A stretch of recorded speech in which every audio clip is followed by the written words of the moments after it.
In this video, I'm going to show you guys how to actually use risk management when leverage trading, just to show you guys that I actually did enter and I closed out my trade.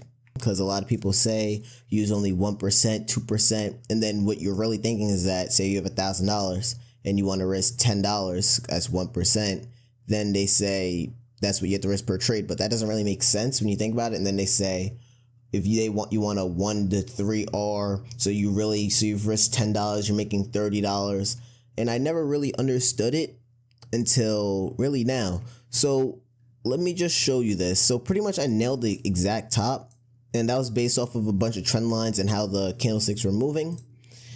And this is what I was looking for. As the market was pushing up, you saw peak euphoria, we wicked. And then we came back down, which is good. We slammed down, but then we pushed up and we didn't take out this. So I knew this wick would have to get taken out. So then after we pushed up again and made a new all-time high, I was expecting a big sell-off. So I entered short here. Around this, on this candle, I entered a short and I didn't get liquidated. And I was expecting a big sell-off, but we didn't get that. So then I knew that this wick right here would have to get taken out, because then we kept getting smaller and smaller closures, and the smaller and smaller closures means that a bigger move was coming. And unfortunately, I didn't get this entry, and it came exactly into into this zone, because if this zone got stopped out, I would have entered again in this zone. So what I was looking for was an aggressive move, and we did get the aggressive move, but literally I was watching on this candle, and then the next two candles I was hanging out with my lady. So unfortunately, I wasn't on the markets. I wasn't watching the charts. And the reason why I didn't enter why I didn't set a level to enter is because I'm trading on the Bitstamp chart, and the future charts are usually different in terms of like a couple $100, maybe even $1,000. So I was going to manually enter when this zone was struck. So now that we have that covered, and this was the first entry, so we're going to go based off of this, and just to show you guys that I actually did enter and I closed out my trade. As you can see, 391%. So I know what I'm talking about. So this is a very confusing topic, I think, because unfortunately no one actually explains how to do proper risk management. Everyone says just 1 to 2%, but no one actually speaks on what that actually means. So here we go. So for example, based off of our trade, it's 60% trade, and if I actually did get in, I wouldn't have closed out now. I would hold it for all the way down to here where I'm looking for. So it's a 200% move, swing trade. So back to where we are looking. Okay, so this is your shorting tool. Of course, on TradingView, you have a shorting position. So you want to double click, and say you have $1,000 account. You want to put your account size here. You want to risk 1%. I don't recommend 2%. It only leaves you with 50 trades till you're gone. You're better off with 100 and taking the slow growth. So 1% per trade. We already have our levels in, our stop loss and everything, right? And we see where we're targeting. Okay. So now, once you have your level mapped out and you already did your analysis and where the market's going to head, right, you want to go over to cps.cx, right? So we're going to go based off a $5,000 account. You want to risk 1%, which is $50. You type in your entry price. We were planning to enter the short, and the stop loss we're planning to get out, right? So the reason why I like this site in particular for calculating your position size, which is how much money is actually going into the trade, is for this specific reason. So they allow you to enter the entry fee and the stop fee. So for Wix, when we go to futures, the maker, this is your entry, this is your stop loss. How much they're going to take when you lose, when you want to take out your trade, your position, really, when you close out a trade. So this is really equal to 1%. So for example, after we hit calculate, we enter it, right? This is our position size. So it's 14,426.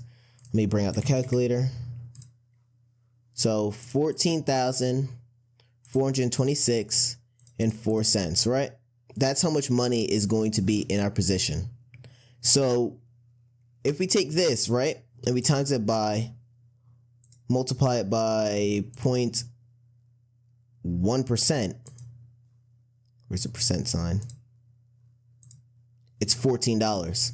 So really, out of the $50 that we're risking, $14 is automatically going to go to the exchange. So if we didn't calculate that, like this one is better in the fact that I like how it shows you leverage and the margin that's actually going to go into each trade. So for example, with the same level, same everything, the reason why I don't recommend this one is your position size is larger, but it's larger because it's not adding in the extra $15. So you're really risking more than 1% each trade. Thus, you're not going to actually have 100 trades. So personally, I like this site more, but it's best to use a combination. So you want to take the position size in crypto, right? You want to copy it, head over to your trading platform. No one shows you on the actual trading platform. It's kind of crazy to me. So you want to enter up here where price is on limit. You want to enter where you want to enter, right? Then you want to type in the amount. Some exchanges allow you to copy all this. Some exchanges don't. Like, for example, this one only lets me get up to 1334. And that's okay because the rest of this is really minuscule in terms of the amount. This wants to be very exact. Some exchanges don't allow you to be that exact, like this one. And then you want to enter your stop loss. Now, you can see that it says $35.59 will get lost, right? And that's a good thing because when you add this and you add this, you will get $50. So overall, you're only risking $50 and you'll only risk $50. The other way around, you'd be risking $65. So now to go with the margin part, this is what I like this about. This one is better in terms of your leverage. So leverage, in a sense, just allows you to have, say you have $5,000 and you're using zero leverage. As you can see, you would need $20,000 to actually take this trade. So at 10x leverage, it's using $2,000. Thus, you only have $2,975 left to play with, right? So if you raise it more, you do not want your liquidation. Once your liquidation hits, as you can see, it's red, you're not going to lose just $35 anymore. You're going to lose way more. So you want to have it lower, around 10, I'd say, usually. Because mind you, if you want to take a hedge on a different position, there's going to be too much margin within your account and your overall balance is what I'm saying. So this number will be getting taken up too much, and then you won't be able to do another trade. So it's good to use leverage in a sense where you don't have to put so much of your own capital as margin so you can take multiple trades. But you don't want to be having too many trades running at a time because then it's 1% here, 1% here, 1%. Next thing you know, you're risking 6% of your entire account at one time. That's really risky. So if you wanted to do that, then you could lower this to say 0.05%. Then you could take 4 trades, you're risking 2% at one time, risking 1% at one time, even 0.25% per trade, and then you're risking less. And it's better off in terms of not risking as much, but your rewards when you're using really tight stop losses like how we are, it's very, very profitable. Very, very profitable. Like for said example, even at our targets, this would have been $3,397, which is really good. So I hope you guys figure this out. It took me a while to figure it out. I asked the question so many times and no one knew the answer somehow, or no one knew what I was asking. But this is how you actually set up a leverage trade, and this is how you actually go about it. It's the same way if you want to go long, vice and so forth. It's the same thing. This position size goes exactly into the amounts. It's always the amount of tokens, basically. I hope you have a wonderful day. Hope you have a wonderful year. Let's kill 2025. Make sure you like and subscribe if you found this useful. Thank you. Goodbye.